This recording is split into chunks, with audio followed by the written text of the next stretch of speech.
العلم هو النور الهادي والمفتاح لكل الخير من يريد الله به خيرا.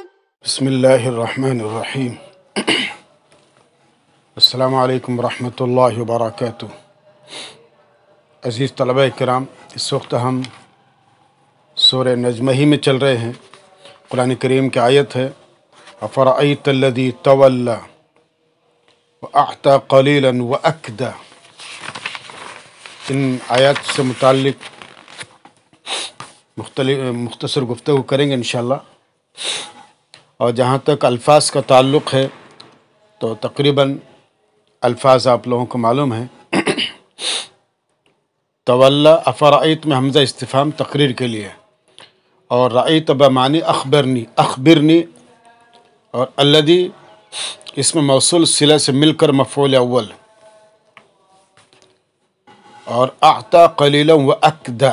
اعطى تولی پر معطوف ہے اور قلیلا مصدر محذوف کی صفت ہے، تو عبارت ہوں گی ای اعطى اعطاء قلیلا. قلیلا کو مفعول بھی قرار دینا درست ہے. اور تولی کے معنی ارتدہ کا ترجمہ کیا انہوں نے، اور اس سے مراد ہے ولید بن مغیرہ، اور یہ آیت اسی کے بارے میں نازل ہوئی ہے. ان آیات کا ایک مختصر سا شان نزول ہے. اس کے پہلے دیکھیے کہ بما فی صحف موسیٰ کہ ماں کے بیان میں انا 11 جگہ واقع ہوا ہے. یہ اس صورت میں ہے جبکہ ان الی ربک المنتہی کا اللہ تزر وازرۃ پر عطف کرتے ہوئے انا کو مفتوح پڑھا جائے، ورنہ تو صرف اول 3 جگہ انا مفتوح ہوگا اور باقی 8 جگہ ان مکسورہ ہوگا. اور اقنا، یہ اقناء ان سے ماضی واحد مذکر غائب کا صیغہ ہے، اس نے جمع کیا. ان معنی اعطى المال الذي اتخذه قنیۃ یقینیۃ، وہ مال جس کو ذخیرہ کیا جائے اور خرچ کرنے کا ارادہ نہ ہو، جس کو علامہ درویش رحمت نے اعراب القرآن میں ذکر کیا ہے. اور اقنا کے اہل لغت اور مفسرین نے مختلف معنی بیان کیے. ابن عباس رضی اللہ تعالیٰ اس کے معنی ارضا راضی کر دیا کہ بتائے ہیں، اور اکرمہ نے ابن عباس سے اس کے معنی قنع بتائے ہیں، یعنی مطمئن کر دیا. امام راضی رحمۃ اللہ علیہ فرماتے ہیں کہ انسان کی ضرورت سے زائد جو کچھ اس کو دیا جائے وہ اقنا ہے. تو یہ مختلف آپ کے معنی ہے. اور اقنا یہ قنیتن سے مشتق ہے، جس کے معنی محفوظ اور باقی رکھنے والا ہے، یعنی محفوظ اور باقی رہنے والا مال، مثلا مکان، اراضی، باغات وغیرہ وغیرہ. اور اخفش نے اقنا کے معنی کیے افقرہ کے، یعنی اس نے فقیر بنایا. ابن جریر رحمۃ اللہ علیہ یہی معنی مراد لیے ہیں.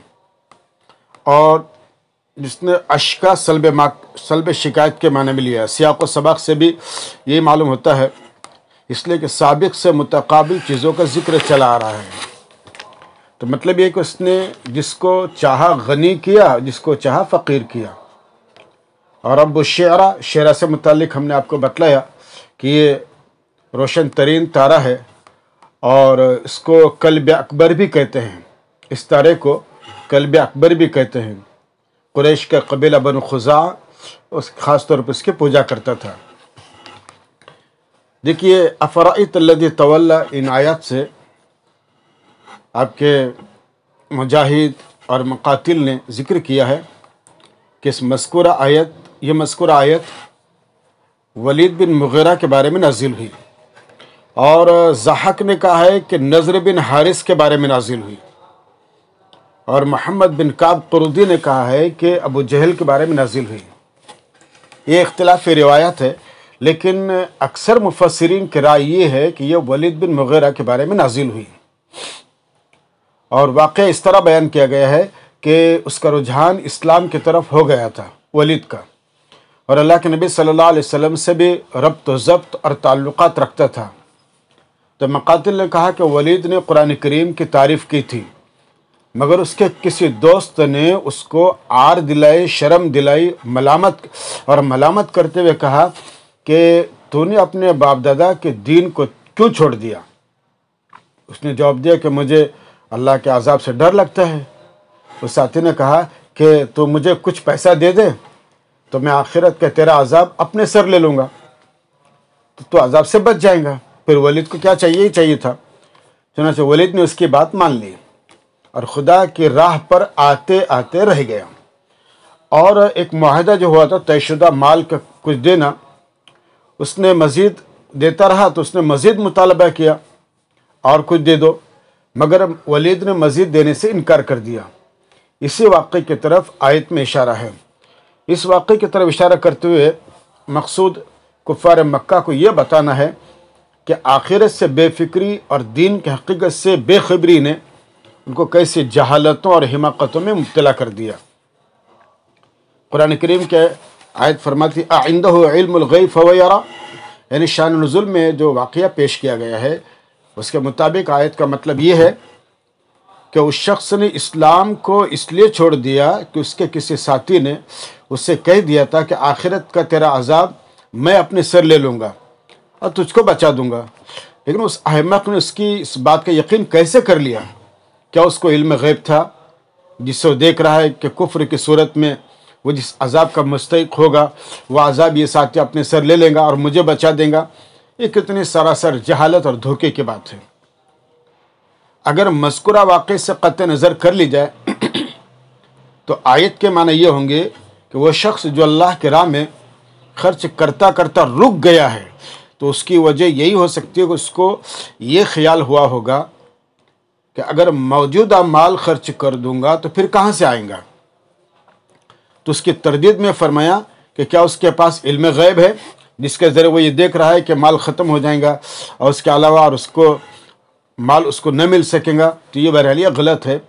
غیب اللہ کے پاس ہے اور غیب کا ہر علم اللہ کے پاس ہے، اور اس کے پاس نہ غیب کا علم ہے اور نہ صحیح بات ہے۔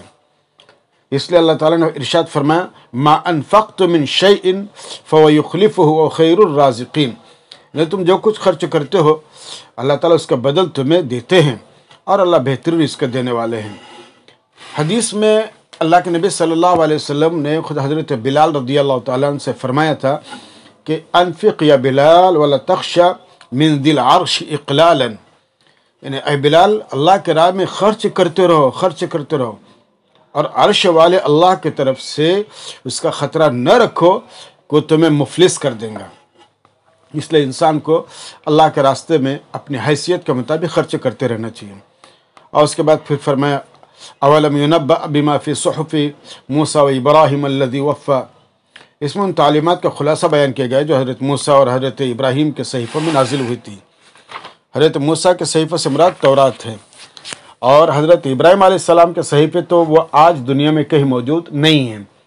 یہود و نصارہ کے کتب مقدسہ میں بھی ان کا کوئی ذکر نہیں پایا جاتا۔ دیکھیے اس آیت سے 3 اصول مستنبط ہوتے ہیں۔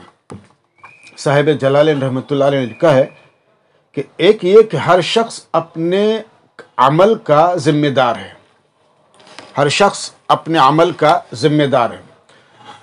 دوسری یہ کہ ایک شخص کے عمل کی ذمہ داری دوسرے کے سر نہیں ڈالی جا سکتی، الا یہ کہ اس فعل کے صدور میں اس کا اپنا کوئی حصہ ہو۔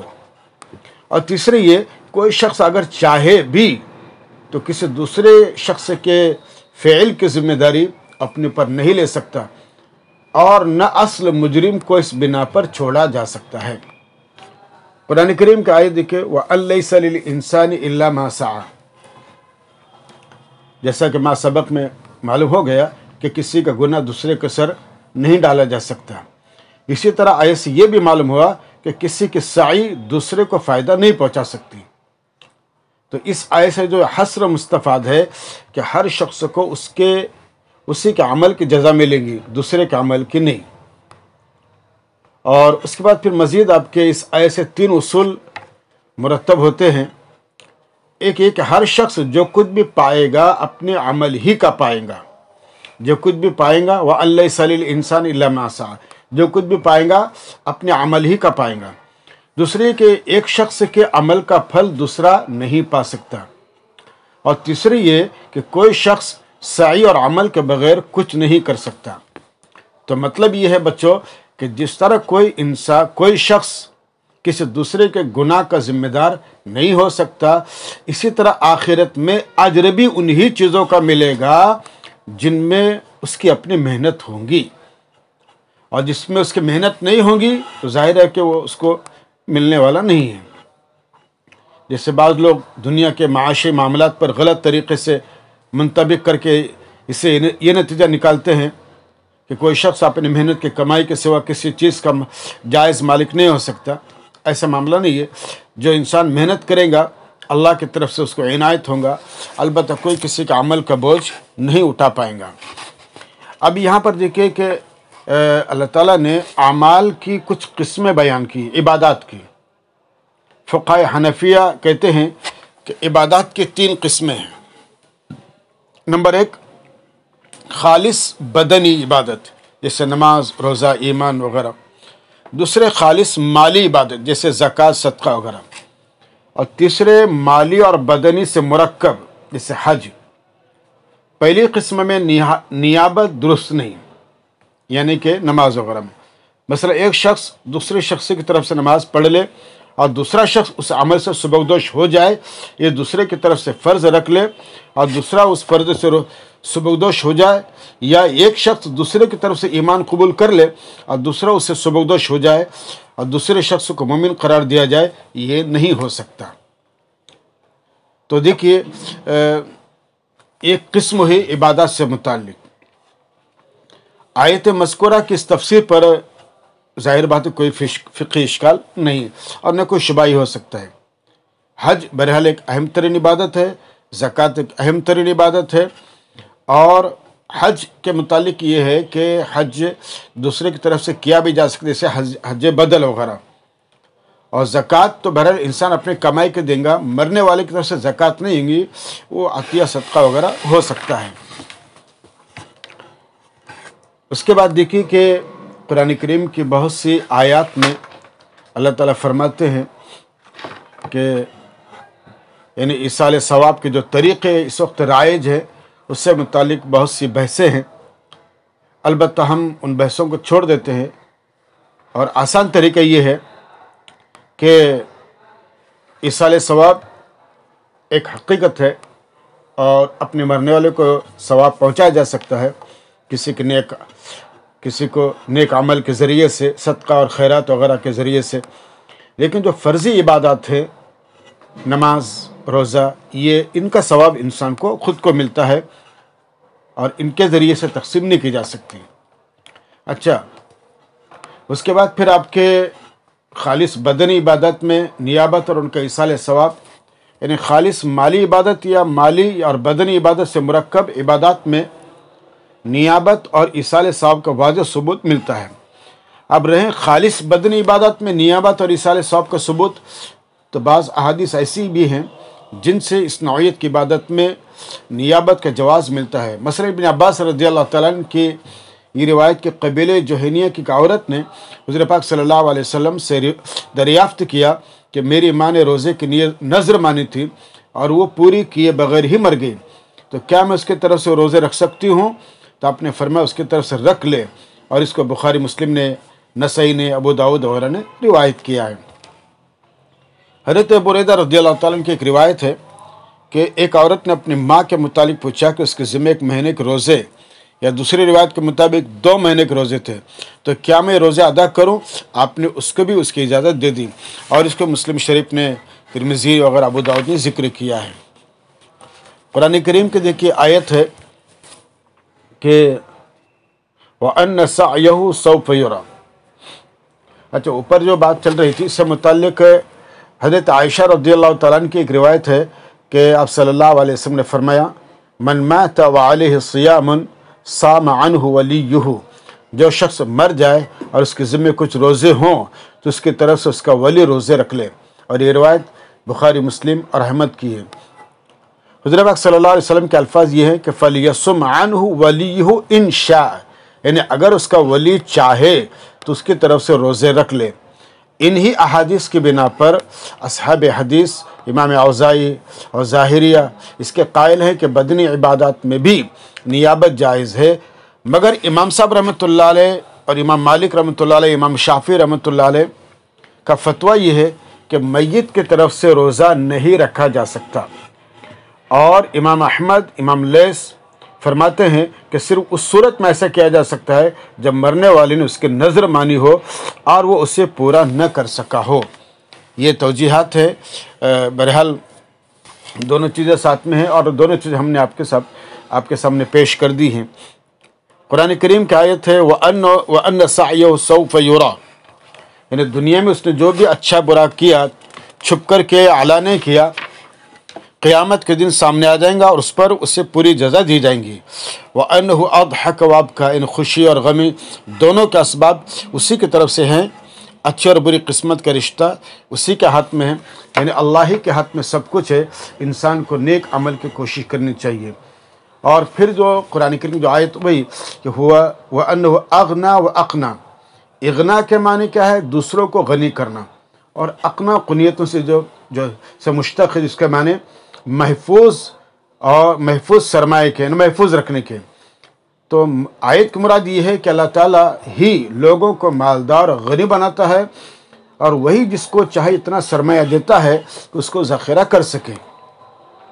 اور پھر ایک آیت جو گزری چکے ہم نے بتایا آپ کو، وَأَنَّ رَبُّ الشِّعْرَى، شعرا شین کے کسرے کے ساتھ ایک ستارے کا نام ہے جو جوزہ ستارے کے پیچھے رہتا ہے، اور عرب کی بعض قوم مثلاً قبیلہ خزاع وغیرہ اس کی پرستش کرتے تھے، اس لیے خصوصیت سے اس کا نام لے کر بتلایا گیا۔ اور اس کے علاوہ دیگر ستارے بھی تھے جن کی عرب پرستش کرتے تھے۔ اس کے بعد پھر اللہ تعالیٰ فرما رہے ہیں کہ أَنَّهُ أَهْلَكَ عَادًا الْأُولَى وَثَمُودَ فَمَا أَبْقَى، عاد اولا سے مراد قدیم قوم عاد ہے، جس کی طرف حضرت ہود علیہ السلام بھیجے گئے تھے۔ قوم عاد دنیا کی قوی ترین اور سخت ترین قوم تھی۔ ان کے دو طبقے ایک کے بعد دیگرے عاد اولا اور عاد اخری کے نام سے موسوم ہیں۔ یہ قوم جب حضرت ہود علیہ السلام کو جھٹلانے کی پاداش میں طوفان کے عذاب کے ذریعے ہلاک کر دی گئی، تو قوم نوح کے ہلاک ہونے کے بعد ہلاک ہونے والی یہ پہلی قوم ہے، اور اسی کو عاد اولا کہتے ہیں۔ صرف وہ لوگ بچے تھے جو حضرت ہود علیہ السلام پر ایمان لائے تھے، ان کی نسل کو عاد اخری یا عاد ثانیہ کہتے ہیں۔ تو عاد اخری حضرت صالح علیہ السلام کی قوم تھی۔ ان لوگوں نے بھی جب حضرت صالح علیہ السلام کی نافرمانی کی تو ان کو سخت ترین آواز کے عذاب سے ہلاک کر دیا گیا۔ اور اس کے بعد پھر قرآن کی آیت ہے کہ وَالْمُؤْتَفِكَةَ أَهْوَىٰ، مؤتفقہ کے لغوی معنی اوندھی ہونے والی بستیاں، یہ چند بستیاں متصل تھی، ایک کے بعد لگی ہوئی تھی۔ ان کا مرکزی مقام صدوم یا سندوم دونوں الفاظ ہیں روایتوں میں۔ یہ وہی مقام ہے جہاں اس وقت بحر میت واقع ہے۔ ان بستی والوں کی طرف حضرت ابراہیم علیہ السلام کے بھتیجے حضرت لوط علیہ السلام کو مبعوث فرمایا گیا تھا۔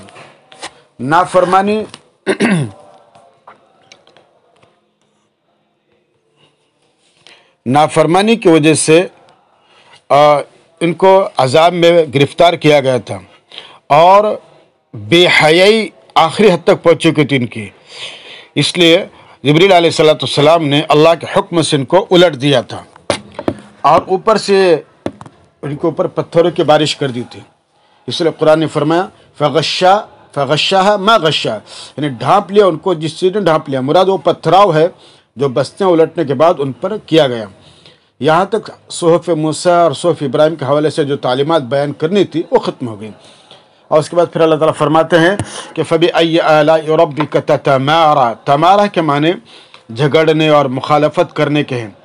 حضرت ابن عباس رضی اللہ تعالیٰ نے فرمایا کہ یہ خطاب ہر انسان کو ہے کہ سابقہ آیات اور صحف موسیٰ اور صحف ابراہیم میں آئی ہوئی آیات ربانی میں کوئی ذرہ بھی غور فکر کرے تو اس کو رسول اکرم صلی اللہ علیہ وسلم اور آپ کی وحی اور تعلیمات کے حق ہونے میں کسی شک و شبے کی کوئی گنجائش نہیں رہتی۔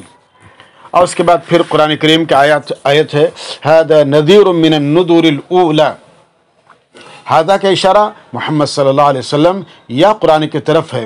مطلب یہ ہے یہ بھی پہلے رسول اور کتابوں کی طرح اللہ کی طرف سے نذیر بنا کر بھیجے گئے، جو دین اور دنیا کے فلاح پر مشتمل ہدایت لے کر آئے ہیں، اور ان کی مخالفت کرنے والوں کو اللہ کے عذاب سے ڈرایا ہے۔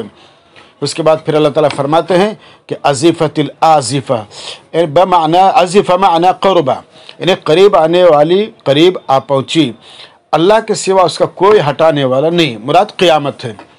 اس آیت میں قرب قیامت کی خبر دی گئی تاکہ لوگ عمل کر کے قیامت کے لیے تیاری کریں۔ مطلب یہ کہ یہ خیال نہ کرے کہ سوچنے کے لیے ابھی بہت وقت باقی ہے، بعد میں کریں گے، جلدی کیا ہے، نہیں، بلکہ اپنی عمر اور اپنے حالات کے اعتبار سے انسان کو قیامت کی تیاری کرنا چاہیے، اعمال کی تیاری کرنا چاہیے، اور خود اپنی سدھار کر لینا چاہیے، ٹال مٹول سے کام نہیں لینا چاہیے۔ اور اس کے بعد پھر آخر میں اللہ تعالیٰ فرماتے ہیں افمن هذا الحديث تعجبون وتضحكون ولا تبكون۔ هذا الحدیث سے مراد قرآن کریم ہے۔ معنی آیت کی یہ ہے کہ قرآن کریم جیسا کلام الہی جو خود ایک معجزہ ہے وہ تمہارے سامنے موجود ہے، تو کیا اس پر پھر بھی تم تعجب کرتے ہو اور بطور استہزاء کے ہنستے ہو؟ اور ہنسنا مطلب ہے کہ اپنے معصیت کو دعوت دینا ہے اور اللہ کے عذاب کو للکارنا ہے۔ تو انتم سامدون، سامدون سمود کے معنی غفلت اور بے فکری کے ہیں، تو سامدون بمعنی غافلون ہیں، اور ایک معنی سمود کے گانے کے بھی آتے ہیں، وہ بھی جگہ مراد لیے جا سکتے ہیں، جیسے کہ معرف القرآن مراد لیا ہے۔ تو اگر سامدون کے دوسرے معنی مراد لیے جائیں تو اشارہ اس طرف ہوگا کہ کفار مکہ قرآن کریم کی آواز کو دبانے اور لوگوں کی توجہ دوسری طرف ہٹانے کے لیے زور زور سے گانا گاتے تھے۔ فَاسْجُدُوا لِلَّهِ وَاعْبُدُوا، یعنی پچھلی آیات جو غور کرنے والے انسان کو عبرت اور نصیحت کا سبق دیتی ہیں، اس کا مقتضی یہ ہے کہ تم سب اللہ کے سامنے خشوع اور خضوع کے ساتھ جھکو، سجدہ کرو اور اسی کی عبادت کرو۔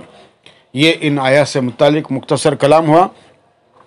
دیکھیں صحیح بخاری میں ابن عباس رضی اللہ تعالیٰ عنہ سے روایت ہے کہ سورہ نجم کی اس آیت پر رسول اکرم صلی اللہ علیہ وسلم نے سجدہ کیا، اور آپ کے ساتھ مسلمانوں اور مشرکوں اور تمام جن و انسان نے سجدہ کیا۔